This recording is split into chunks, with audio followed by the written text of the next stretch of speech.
Good morning, good afternoon. In a short while, I'll be joined here by Andrew Seberton, UNFPA's Deputy Executive Director for Management. He will be here to brief on his recent visit to Gaza and the West Bank. At 2:30 p.m., there will be a briefing here by Professor Ben Saul, the UN Special Rapporteur on the promotion and protection of human rights and fundamental freedoms while countering terrorism, and Margaret Satterthwaite, the UN Special Rapporteur on the independence of judges and lawyers, following the presentation of their reports to the General Assembly's Third Committee. Then tomorrow, my guest will be Carlos Gabriel Ruiz Massieu Aguirre, the Special Representative of the Secretary General for Haiti and head of the UN Integrated Office in Haiti. And he will be here in this room to brief you on the situation in Haiti. And you will notice that he is briefing the Security Council this afternoon. In Geneva today, the Secretary General attended the annual conference of the World Meteorological Organization, which is marking its 75th anniversary. In his remarks, the Secretary General saluted the work of the WMO, especially its rigorous modeling and forecasting. Without it, he said, we would not know what lies ahead or how to prepare for it. The Secretary General underscored the need to accelerate solutions for how communities can adapt to the rapidly evolving climate crisis. He focused on the Early Warning for All initiative that he launched in 2022 and outlined 3 areas for urgent action. First, he said that governments must embed early warning systems across their policies, institutions, and budgets. Second, Mr. Guterres said reaching every community with an early warning system requires a surge of financing. Last, we need to address the problems of climate disasters at their source, a rapidly heating planet. The Secretary General said that countries must deliver bold new climate action plans that align with limiting global temperature rise to 1.5 degrees Celsius. In taking the floor after remarks by regional representatives, the Secretary General said that it is clear that we will not be able to contain the rise in global warming below 1.5 degrees in the next few years. An overshoot is now inevitable, although he added that that doesn't mean that we are condemned to live with 1.5 degrees rise. With the right policies, backed by science, it will be possible for temperatures to go down again, he said. The Secretary General later addressed the 16th Conference of UN Trade and Development, known as UNCTAD. He said that in the new world in which we live, some things remain the same, as developing countries continue to be shortchanged. Notably, he added, trade barriers are rising, with some least developed countries facing extortionate tariffs of 40%, despite representing barely 1% of global trade flows. Protectionism might be inevitable in some situations, but at least it should be rational, Mr. Guterres added. And the Secretary General was asked in Geneva today about the advisory opinion issued by the International Court of Justice concerning Israel's responsibilities in the occupied Palestinian territory. He said that this is a very important decision and that he hopes that Israel will abide by it. He added that the decision comes at a moment in which we are doing everything we can to boost our humanitarian aid in Gaza. And so the advisory opinion is decisive in order for us to deal with the tragic situation in which the people of Gaza still live. The Office for the Coordination of Humanitarian Affairs reports that since the ceasefire entered into effect more than 10 days ago, the UN and our partners have made progress in scaling up our response efforts, especially in central and southern areas of the Strip.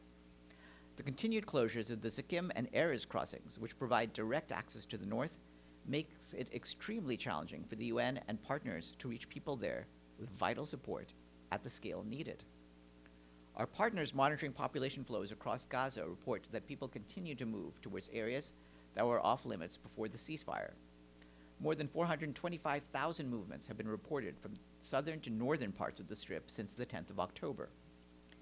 Yesterday, in North Gaza, our partners visited a displacement site in Jabalia and 2 schools where displaced people are sheltering in Beit Laia. Humanitarian workers have been unable to reach these areas prior to the ceasefire due to military operations. The more than 200 families sheltering at these sites urgently need food, water, latrines, bedding kits, and hygiene items, and we and our partners are doing everything possible to scale up assistance.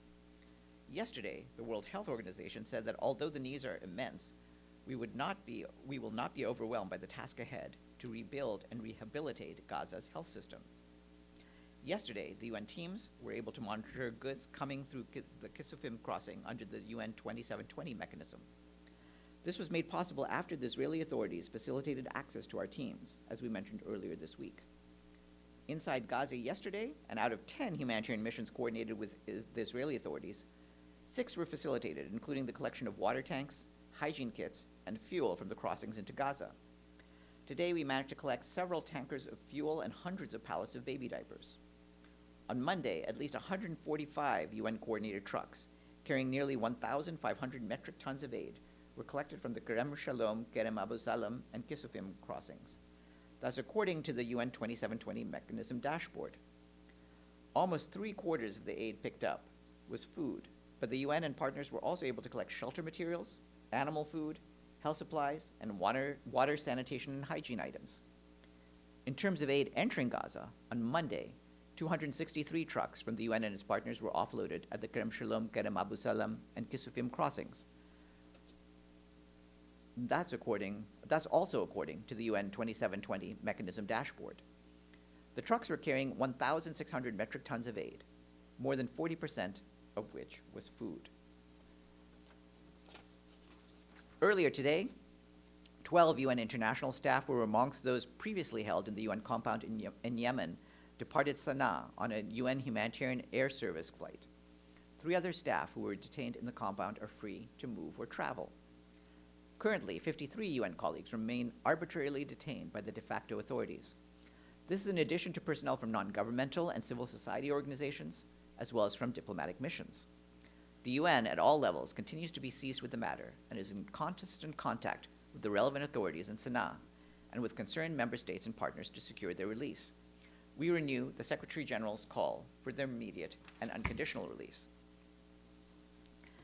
And I was asked about the passing of Francisco Pinto Balsemão, the former Prime Minister of Portugal. We just heard from the Secretary General, and he said that Portugal has lost a remarkable statesman and a brilliant media figure, and he has lost a dear friend. Earlier today, Najat Roshdi, the Deputy Special Envoy for Syria, briefed Security Council members virtually from Damascus on the situation in Syria. She said that meetings with Syrian interlocutors showed broad support for temporary electoral arrangements amid civil registration and documentation challenges. However, some Syrians criticized the process as rushed and opaque.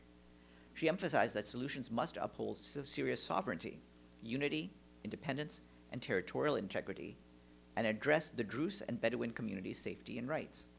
The UN, she underscored, stands ready to support authorities and civil society. From Geneva, Ramesh Rajasingham, the Director of Coordination Division at OCHA, said that Syria's humanitarian crisis is long-standing, but it's not static. The UN, he added, continues to work with authorities and other partners to better tailor our assistance to the current needs. And like I said before, the Security Council will reconvene this afternoon for a briefing and consultations on Haiti. And the Special Representative for the Secretary General, Carlos Ruiz Massieu, will brief, and he'll talk to you tomorrow. Turning to Ukraine, our colleagues at the Office for the Coordination of Humanitarian Affairs tell us that another massive wave of overnight attacks across the country killed and injured civilians, including children.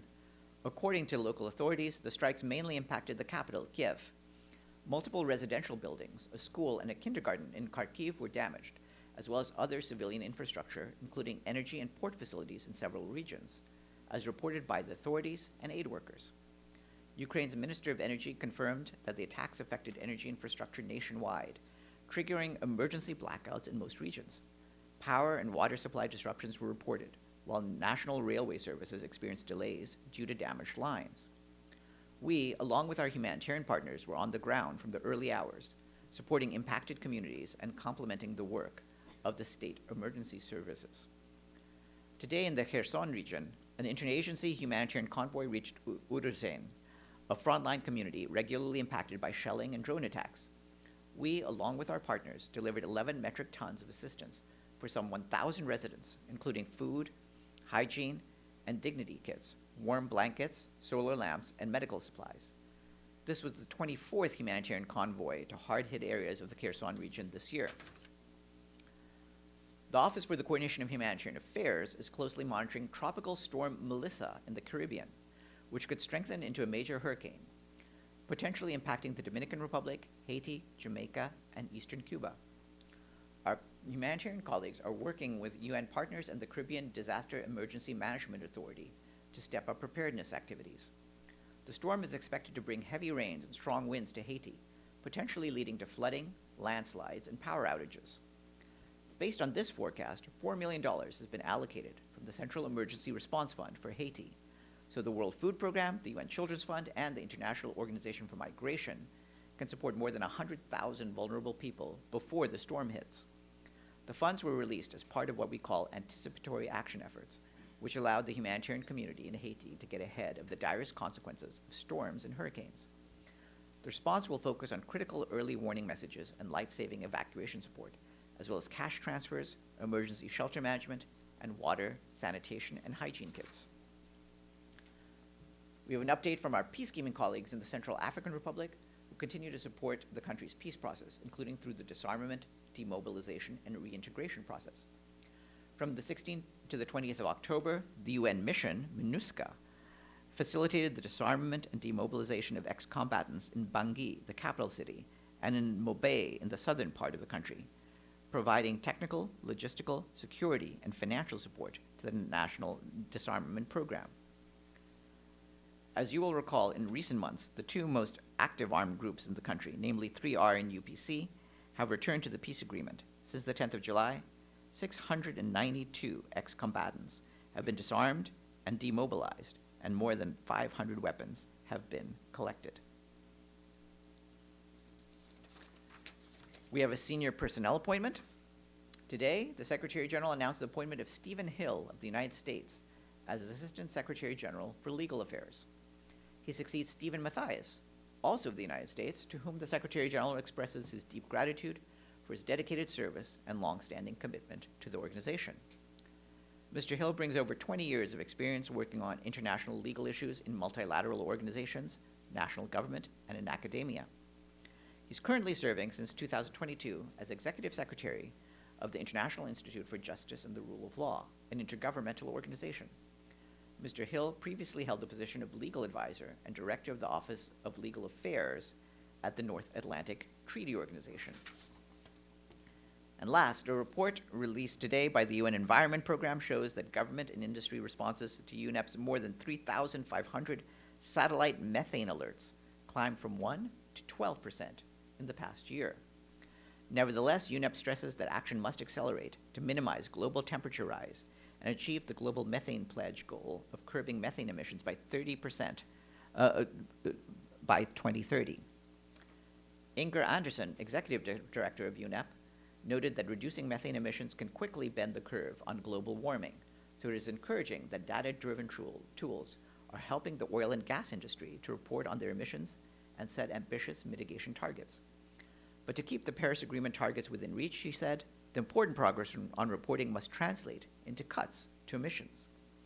Ms. Anderson said that every company should join the Oil and Gas Methane Partnership 2.0, and both governments and operators must respond to satellite alerts, and then they must act to reduce emissions.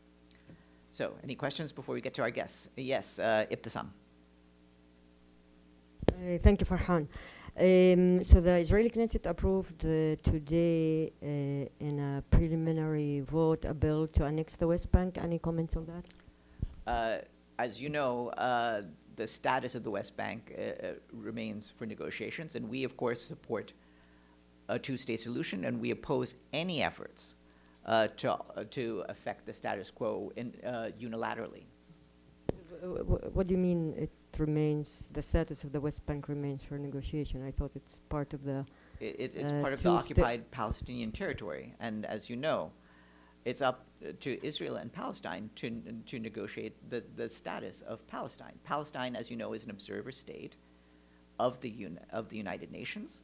It has its territory, and the territorial integrity of Palestine needs to be respected. Pam? Thanks, Farhan. On Gaza aid, the Trump administration today, Jared Kushner said there was, surprisingly, he said, but strong coordination between the United Nations and Israel, which seems to be a change. Does the Secretary General agree with that? Do you agree? I mean, does the UN agree with that? And does that make the ICJ decision, or at least some of their opinion, on lack of coordination out of date? Thanks. I think if you've been paying attention to the daily briefings we've been doing from Gaza, you will have noticed aspects in which we've had aid that we were able to get in and aspects in which we've had aid get blocked. Every day we have information on that. And in fact, I read out some of that just a few minutes ago. So that is what the state of coordination is. Certainly the Secretary General welcomes the issuance of the opinion by the International Court of Justice.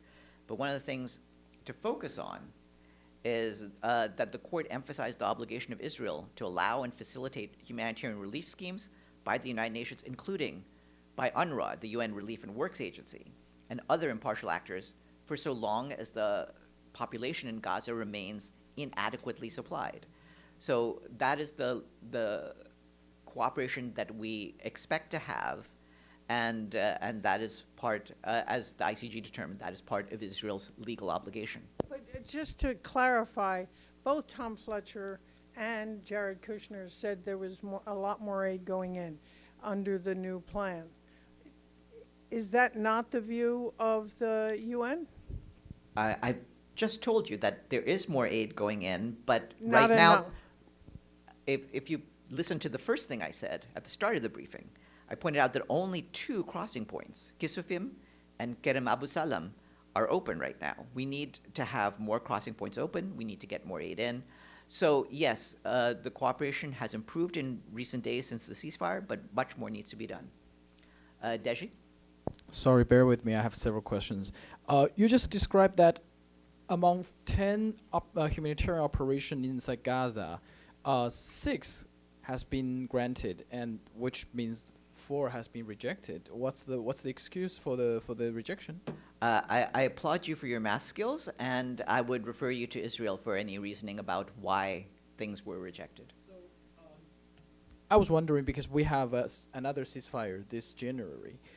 Can you compare these two ceasefires so far? Is the scale up of the humanitarian operation in this ceasefire as much as the previous one, or this one has been cut because due to the crossings issue just you mentioned? Well, I did mention what the issues are this time around, including the fact that several of the crossings we need remain closed. We really want the Erez crossing, the Rafah crossing to be opened. But beyond that, though, the real test is whether this ceasefire lasts longer than the previous one. Our sad experience of the previous one is that we were able to get sufficient aid in for many months of food, water, and fuel. But after 2 months of ceasefire, everything closed down. right. Another thing is, among those humanitarian operations inside Gaza, is there presence of UNRWA you just mentioned? UNRWA continues to be present and continues to go about its work. We have long stated and accurately stated that UNRWA is the backbone of our humanitarian operations. They go into the communities and provide a lot of the services that are needed. So, Secretary General, in his response to the ICJ ruling, he said that he hopes that Israel would abide by the opinion. But today, multiple Israeli officials, including the ambassador of Israel to the UN, Ambassador Danoon, said that this decision is what I quote, a shameful decision, end of quote. And he said it should blame these UN organs, not Israel. So it's a very clear objection. It's a clear rejection to what this opinion. How would that go? What's the response from the Secretary General? We are counting on the government of Israel to abide by its legal obligations. I'm not going to respond to the rhetoric by this or that official. Yes, Stefano. Yes, it's a follow-up. Norway said that it's going to present a resolution at the General Assembly on this issue. What does the Secretary General think that it's a good idea to also have a resolution by the General Assembly, then enforce what the Court of Justice just said. That's not the first time that the General Assembly has done that. Obviously, matters like that are in the hands of the member states, and we leave it to them. Chris, and then Abdul Hamid. Farhan, it's being reported this morning that President Trump and President Putin are no longer going to be meeting, and that Foreign Minister Sergei Lavrov will not be coming to the United Nations later this week. Is the SG playing any kind of role in trying to revive these talks? And any insight as to why the Russian Foreign Minister will not be coming later this week? Well, regarding that, the bilateral talks between the two countries remain for them to resolve. We will leave that matter to them. We, of course, are willing and ready to support all efforts to address the crisis in Ukraine. Has the SG had any kind of conversations or talks with the Trump administration on this or with the Russian government? Not on this particular set of meetings. Obviously, he's been in talks, including on the margins of the UN General Assembly with the U.S. and Russian officials about the issues in Ukraine, and you're aware of where we stand on that issue. Yes, Volodymyr. Thank you, Farhan. President Zelensky has said Ukraine is ready to end the war through diplomacy with a ceasefire along the current line of contact, a position supported by the Secretary General. However, Putin's Russia continues to reject all peace proposals. In your view, what arguments and levers could be used to compel Russia to make peace? Ultimately, for us, we want to make sure that all the nations of the United Nations press upon both Ukraine and the Russian Federation so that they can pursue a negotiated solution in line with the UN Charter, in line with UN resolutions, and in line with the territorial integrity of Ukraine. Abdul Hamid? Thank you, Farhan. It's been 12 days since the ceasefire. Can you give us numbers, how many Palestinians killed during this ceasefire period, and how many Israelis, and who's to blame for violating the ceasefire?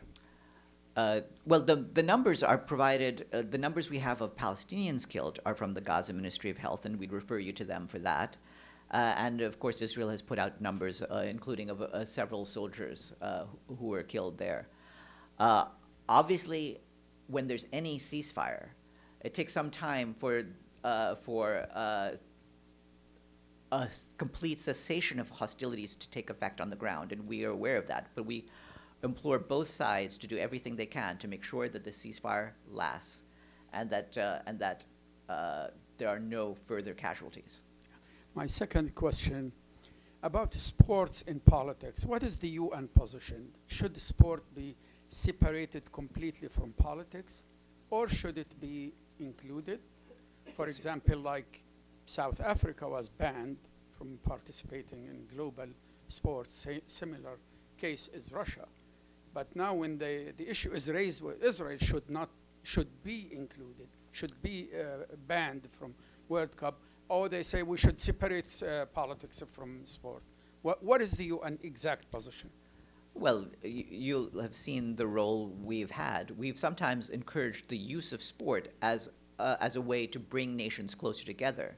And similarly, in the case, as you just pointed out, of South Africa, there was a way in which sports was used as an avenue to try to engineer some positive change in South African society. And so that is the case of sports. It can be used for such ends, and we leave it to member states and the discretion of member states to determine when they believe it's appropriate to do so. Okay, Islam, and then Pam again. Thank you, Farhan. Yesterday, a U.S. Democratic senator sent letter to President Trump to take stronger public stance against any Israeli move to annex parts of the occupied West Bank. Does the UN support this call?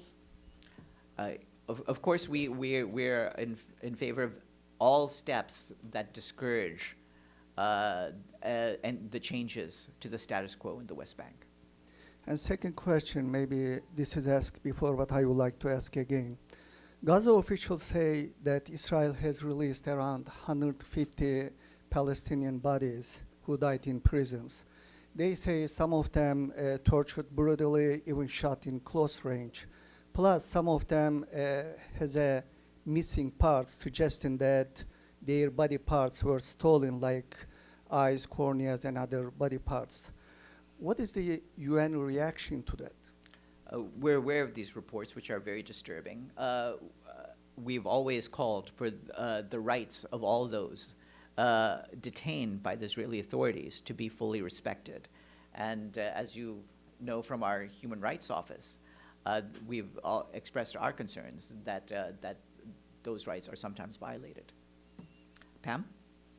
Thanks, Farhan. Turning to Asia, North Korea tested its first tested a ballistic missile today for the first time in quite a few months. Does the UN have a reaction? We're always concerned about ballistic missile attacks by the Democratic People's Republic of Korea, and we urge all parties on the Korean Peninsula to return to negotiations on the peaceful denuclearization of the Korean Peninsula. Alex? Thanks so much, Farhan. I have a question on a completely different issue on the U.S. government shutdown.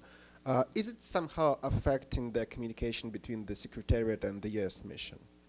No, we continue to be in regular contact with the U.S. mission. Farnoosh, you have a question online? Yeah, thanks, Farhan. I'm wondering if you could disclose more details about the 12 UN international staff who left Yemen today after being held by Houthi rebels. Does that mean that there's 3 still left detained? And additionally, did they leave on the country on their own accord, or were they forced to leave? They left on their own accord. Regarding the 3 who are there, those staff had previously been detained in the compound, but they're now free to move and they're free to travel if they so choose. We do intend to maintain some international staff in Sana'a, so those 3 are there, and if there's any changes to that, we'll let you know at that point. As for the 12 who moved, some of them, I believe, are now relocating nearby to Amman, Jordan, and we'll let you know of their further travels or their movement back to Yemen if they come back. Yes, please. Thank you, Farhan. Just touching a little bit more on the question that was asked previously by my colleague about the ICJ advisory opinion.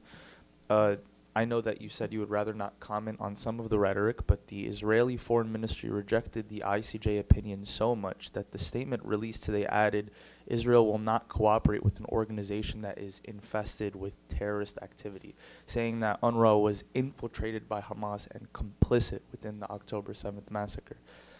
I mean, this is a very bold allegation, and I feel... It's a bold allegation that we've refuted several times over the last 2 years. There have been some individual staff members where concerns were raised, and when those were substantiated, we did in fact take action and we let go of those staff. But we're talking about an organization that employs thousands of people, and those thousands of people have been vital to our continuing aid efforts that have kept tens of thousands of people alive over the last 2 years. All right, Deji, and then we'll go to our guest. I'm very sorry. Since we're talking about the UNRWA and Hamas, last year we have the OIOS investigation. I remember last time we heard it, Steph told us there are people who has been clarified, and some of them has been. Some of the cases they have been confirmed, and some of them have been said it's not lack of evidence. Yes. But some of them, it said you were still waiting for some more evidence from Israeli authority. Have you Yes. got that? It's 1 year since that time. If we had, we would have given you an update. All right. So the fact that we haven't means that we did not get it. Okay. One last thing. This Friday marks the 80th anniversary of the United Nations. That's exactly the date. Will the Secretary General come back and commemorating with the UN staffers here? No, as we've pointed out to you, he will be in Vietnam, but he will commemorate it from there. All right, let's go to our guest. Hold on.